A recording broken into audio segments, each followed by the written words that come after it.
Warning: the following video contains explicit language which may be offensive to some viewers or inappropriate for children. The content within this video is intended for mature audiences only.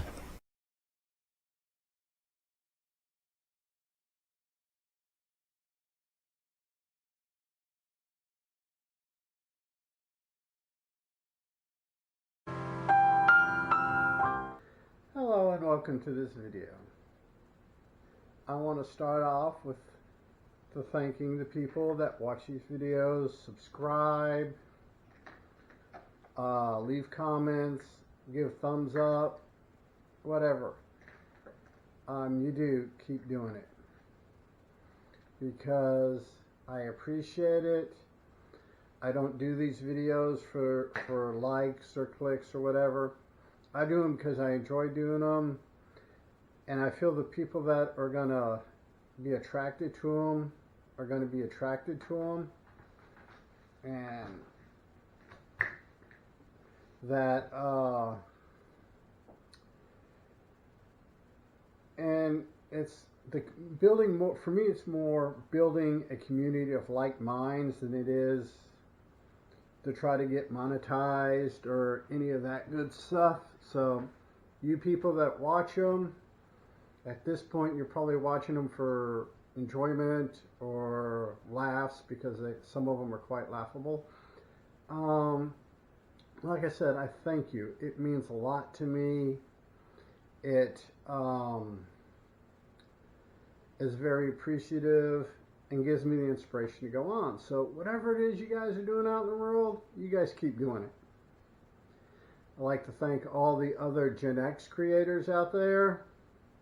Good job, enjoying it, love it. I also enjoy just content in general. There's a lot of really good content out there, just content creators, book reviews, movie reviews, you name it. You can probably find it on YouTube or Twitch or any of that. Now, before we get into this video, I want to say that I will probably do my live stream for November on Twitch. I want to see which live stream works better for the type of live streams I like to do, whether it's Twitch or doing a YouTube stream. The fact that I only do one a month, so yeah, I'm still feeling those aspects out. So yeah. So with all that being said, let's actually get into the video. Why you really tuned in. Today I want to talk about one of my favorite authors, science fiction authors, Philip K. Dick. A lot of his short stories and some of his novels have been made into movies. Blade Runner is based on his novel Do Androids Dream of Electric Sheep? Though the actual story deviates from the source material, O'Bannon, when he wrote the script and when Ridley Scott, I almost said Scott Ridley, but Ridley Scott made the movie,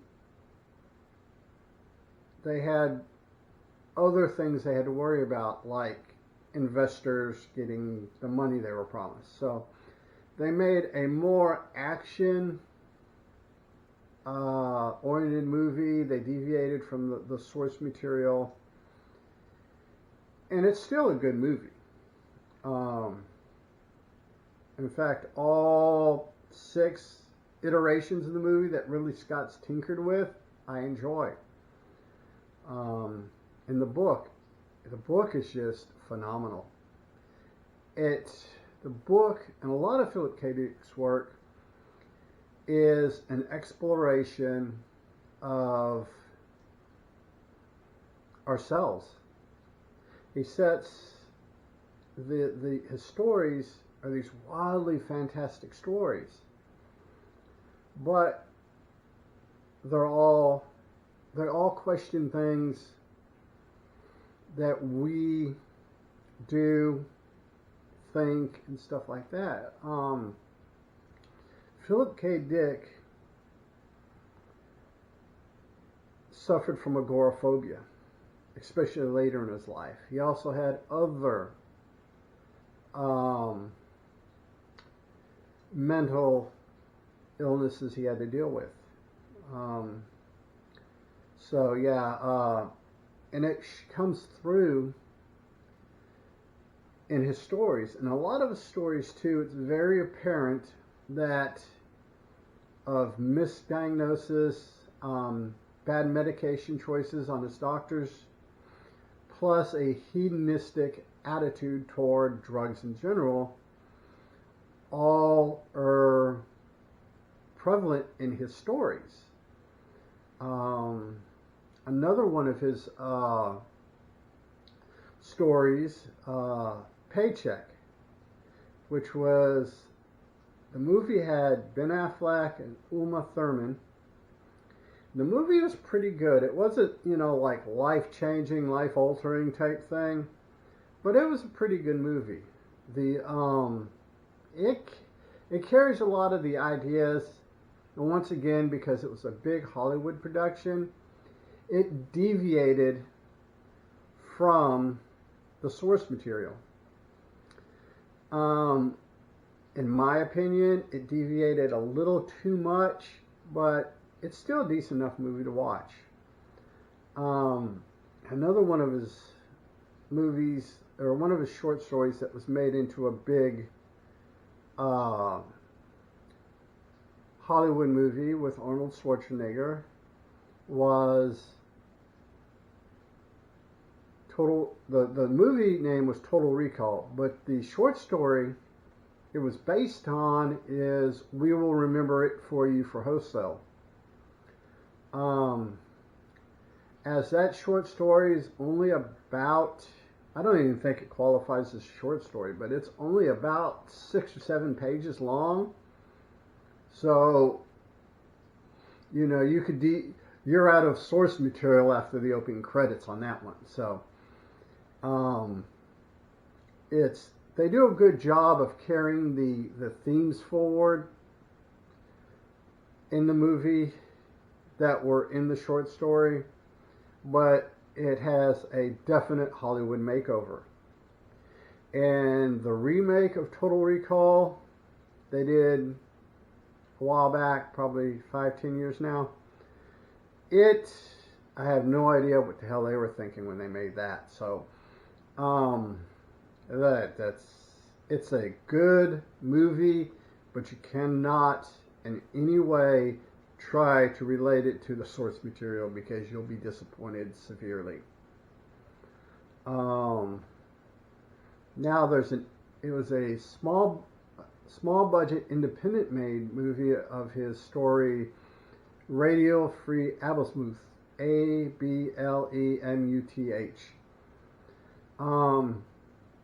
Now that story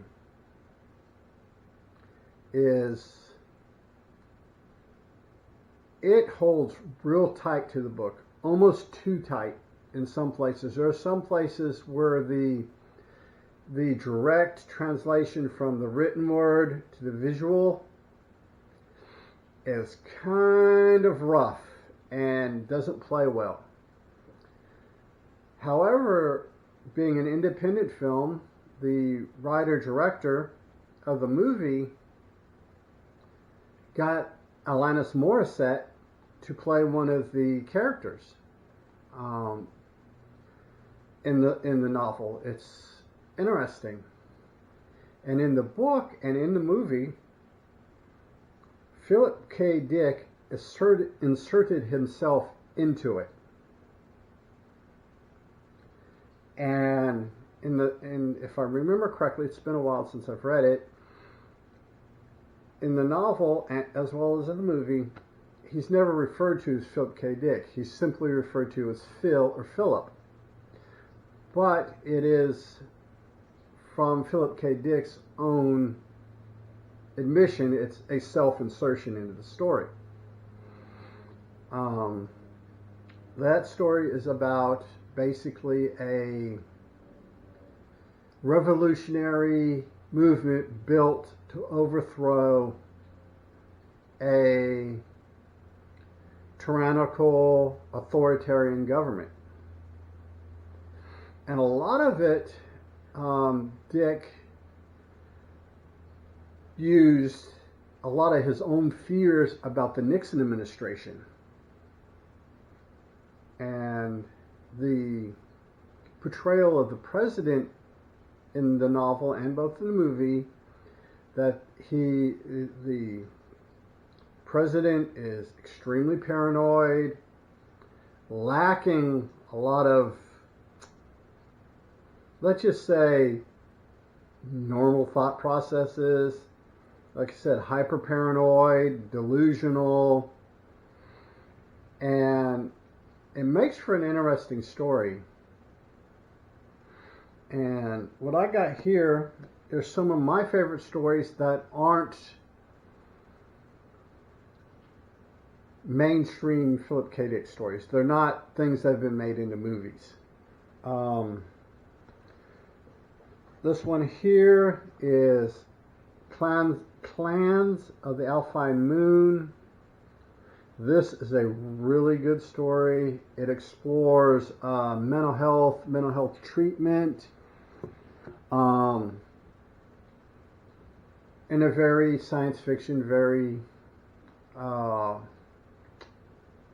Philip K. Dick way, which means if you've never read anything by Philip K. Dick, it means absolutely nothing to you, and I'm sorry. It's hard to put into words that it's Philip K. Dick. It's, in a lot of ways, it's a science fiction version of a autobiography. It's kind of interesting.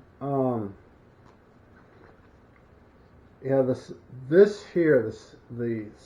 Simulacra. This book right here is an awesome book. This deals with androids and synthetic life.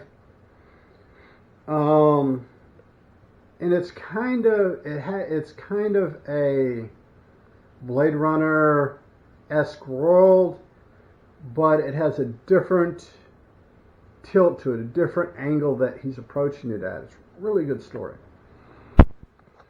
And probably my favorite Philip K. Dick book is Flow My Tears, the Policeman Said. This book deals with a main character who's a celebrity, loved by everybody, rich and all that, then winds up in a position where nobody knows who he is. Nobody's, he's nothing. He wakes up in a what might be a alternate universe or parallel dimension where he's a nobody. And he comes to terms with being a nobody. I have to point out, because it is kind of cringy, and I'm not sure why Philip K. Dick put this in the novel, but there is a plot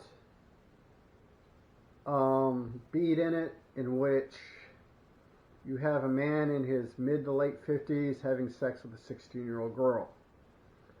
That is cringy. It would never fly in today's...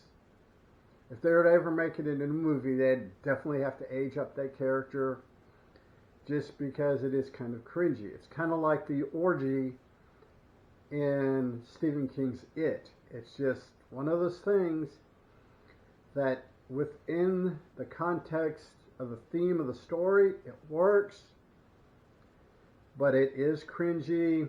It is something, if you're going to read the book, you need to know about beforehand, especially if you've never read Philip K. Dick.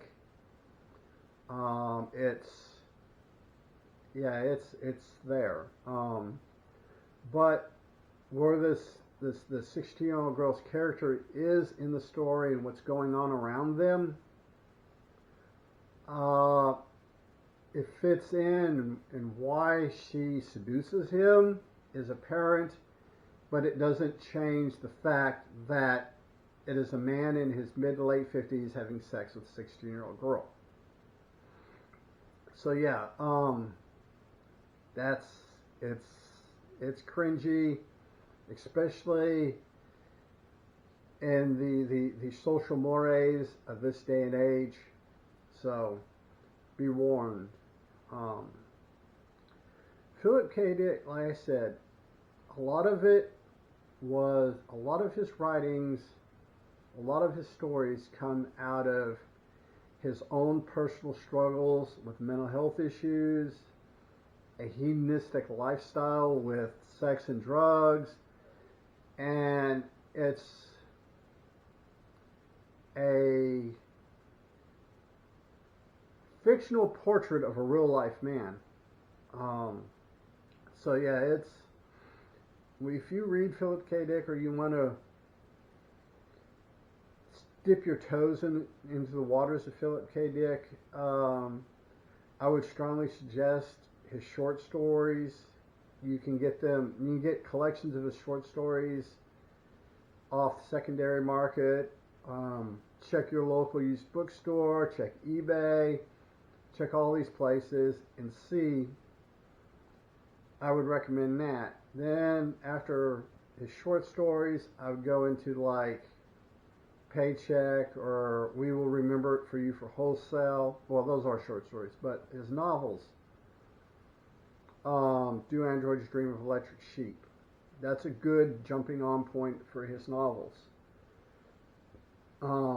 There's a lot, and there's also a lot of, in his novels, there's a lot of Cold War fears.